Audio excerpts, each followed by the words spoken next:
We're good. How are Good you day doing to today, you. Linda? Yeah, good. I watched your film very recently. I think with biopics, the best of times are really tricky to tell without being too cliche or too sort of, like repetitive or and telling the story like this about your own family must be doubly tricky.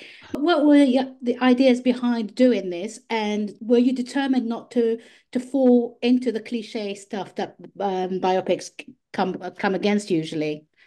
Yeah. Well, I've told this story as King and Country for the last 11 or 12 years from stage, and part of the reason if you got into the why is because I saw how this story really impacted people. We had a lot of people come up and say, "Hey, you guys should write a book," and the truth is, Joel and I were homeschooled, so we don't read or write very well. So we thought, let's make a movie instead.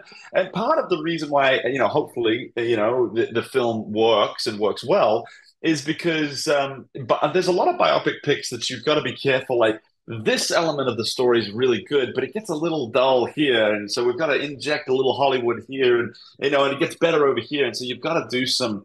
I don't want to say manufacturing, but for a lack of a better term, you've got to do some manufacturing. And for the most part, the story that we tell is 90%. That's just the way it is, And and some people have said, hey, bravo to you guys for being so honest and authentic. And we look at it and we go, man, we'd love to be able to say, hey, yeah, that's great. Yeah, we really knew what we were doing. Well, the truth is that's just the story that happened. And so I think thankfully we were telling a story that is just authentic in its nature. And for that, I think we're really really grateful for it. And the film's obviously been out in the States for a few weeks now. It was the number two movie in America, and to have people resonate with it and kind of ask themselves the question of, oh, well, family really is powerful, and maybe that impacts me to where the way I'm going home and treating my family has is a big deal. That has probably been one of the most life-giving things about this process. Family's dysfunctional, right? I've never met a functional family. They're all dysfunctional. But the fact that this story is infusing maybe some belief in family again is something that we've really enjoyed. Joel, as well as directing, you also star in this, and you star as your own father. And was that like a given for you when you were making it? Because there is a huge resemblance between you two as young men, obviously. And were you always going to be playing that character? It's interesting, Linda, that you sort of connect those dots. It was actually a given, at least in my mind. Luke had come up with the idea, like you said, in 2020 of turning it into a motion picture, and he'd called a producer friend about it. And from really the first time he mentioned it, I'd sort of had, I don't know if I verbalized it, but at least in my mind, I thought, what a novel idea. I've done a bit of acting in the past, and we know the subject so incredibly well, bone of his bone, flesh of his flesh. So I have jokingly dubbed it a very expensive therapy session, but honestly, a really worthy one for me as a son to really drop into his shoes, or more specifically, his actual jacket from 30 years ago, and flip the script. Because when Luke and I, when we came to the States, we were so young that we were really ancillary to the story in the film. And we just saw it as a great adventure. We got to play cricket in the living room and help the family and homeschool and all the rest of it. But now to flip it when I'm roughly his age when they moved, and to think about the fear and the compounding failure and the pride even that he was facing as a man was very eye-opening for me. And the empathy that I feel for him now, I think I'll take with me for the rest of my life. I mean, this is before anything being sold as more of a faith sort of based movie, but more than anything, this is a tribute to your own mother, a tribute to a woman who is just extraordinary. Her strength drove this family to carry on despite everything. How important was it, Luke, for you to sort of make that point? Well, I think that we're not always fantastic at honoring our father and our mother, right? You made a comment that it's in some cases a faith-based film. It's something in the Ten Commandments, right? And for the most part, most of the Ten Commandments are actually pretty good. They're pretty good rules to live by. And I think for us, to honor our mom was a powerful thing, but more so because it's honoring motherhood. I've often said that a lot of times people they feel the need to have a microphone in their hand or a crowd that wants to listen to them or some sort of vehicle of influence for them to feel like they're impacting the world. But my mother's experience was that she changed the world because she did the unseen things incredibly well. When nobody was looking, the things that she was doing were changing our lives. And I think it's inspiring. I think it's inspiring for people to go, oh, that this stuff that isn't a lot of at times isn't a lot of fun. There's not a lot of glory in it. It matters. And one of the things I've said is it's the invisible things. If you do the invisible things extremely well, the ramifications can literally impact generations. And I think our mother did that. And so my hope is that, a lot of mothers go see this film and they go, oh my goodness, like I feel I haven't maybe walked through the exact same circumstances as the person up here, but I've walked through incredibly similar feelings and incredibly similar themes. And if she can do it, then maybe I can. I think that's what makes storytelling and makes movies so powerful. And when you talk about biopic picks that are at times difficult to make, that's the best case scenario. Is when people leave the theater going, I want to do something like that. And I think that's our hope. That's what we've seen here in America, and hopefully, and coming out in June, that'll be the very thing that happens in the UK as well.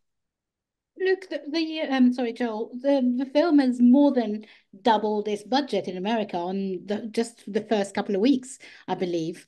And does that make you feel uh, optimistic about these kinds of movies that really touch the inside, movies that aren't, from the outside might not look like they're sort of epic summer movies, but people are moved by them to go to the cinema and Mm. just go and see them. How important is that for you, Joel? I think there's space for it all, right, Linda? Like I think there's space for the big blockbusters, and I think there should be space for these types of family, depictions, real life depictions, biopic picks, and not only that, but stories that tell the sort of the micro version of. There's all these sort of fantastic, even these biopics, Elvis's biopic or Johnny Cash's biopic, to name a few Tennessean musicians. What we liked about this was a very human story. And what we've tried to do with music is get as close to our own heart as we possibly can with music, because we prescribe to this idea that the closer you get to your own heart with your creativity, the further it reaches out into someone else's. And that's what we've really tried to do with this film, is go, let's get as close to home, literally and proverbially, as possible, because we believe it will reach further into others. And so on one hand, this is a story about our family, a story about our mum, but this is so much more a story about mums. And this is a story about the family. And this is a story about the human experience. And I think there's a place for them in theaters. I think there's a place for them in homes. I really believe that these types of pictures, for me and for Luke, these are the pictures that actually have really like shifted our mindset, not just sort of been empty entertainment, but have actually really made us reflect and feel like we're being seen. Like, I can't fly. I like seeing Superman fly, but I can relate to someone who has walked through migration and struggle and come out the other side. Yeah. Thank you very much. This is a film more about not just faith or just about family. It's also about community, and I think you've really made that point.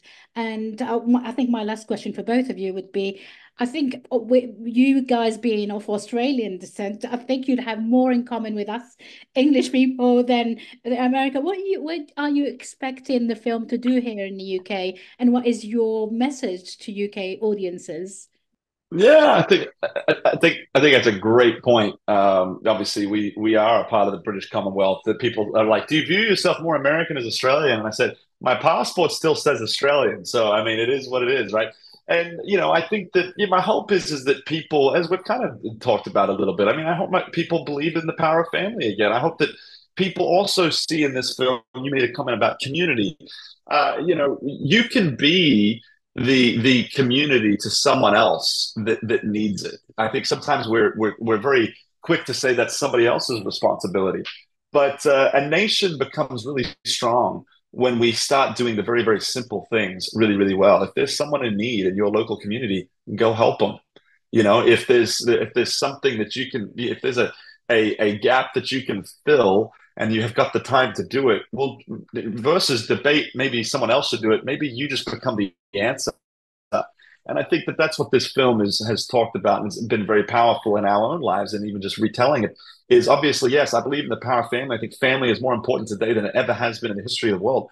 But community also can be family to people, and there's a lot of people, in, obviously in the UK and in Australia that are immigrants that don't get to have, a mother or a father in their city. But a lot of times, those people in your community can become like a mother and a father. And I would say to anybody that's watching or listening is versus debating whether or not you should or you shouldn't do something. What if you just start removing the excuses and just say, I'm just gonna try. I'm just gonna do my best. And yes, I see a need. I'm gonna go volunteer for that thing, or I'm gonna go help that family, or yeah, they're struggling, and maybe I do drop off some groceries, like what happened to my family.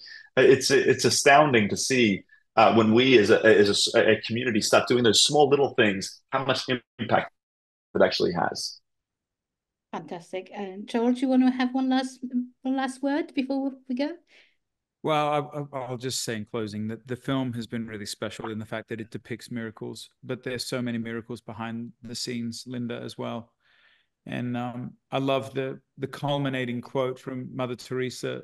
It's a paraphrase that she says, if you want to change the world, go home and love your family. And we've seen, not only have we seen such incredible actors rally around this, John Locke from Lost, or Terry O'Quinn, or DJ Tanner, Candace Cameron Bure from Full House, Lucas Black from Tokyo Drift and the Fast and Furious franchise, and so on. But we've also seen Lionsgate rally around it. We've also seen it, like Luke mentioned, become the #2 movie in America. And so we're really thrilled to present this to the UK, because I think you're right. I feel like there's a lot of commonality that we feel as Australians. After all, we got kicked out of your country, so this is just basically a return back to the northern hemisphere. But in all seriousness, we're just really excited on, I think it's June the 14th theatrically, to bring it over to your island. Fabulous. Thank you both very much, and congratulations again on a fantastic movie. Thank you.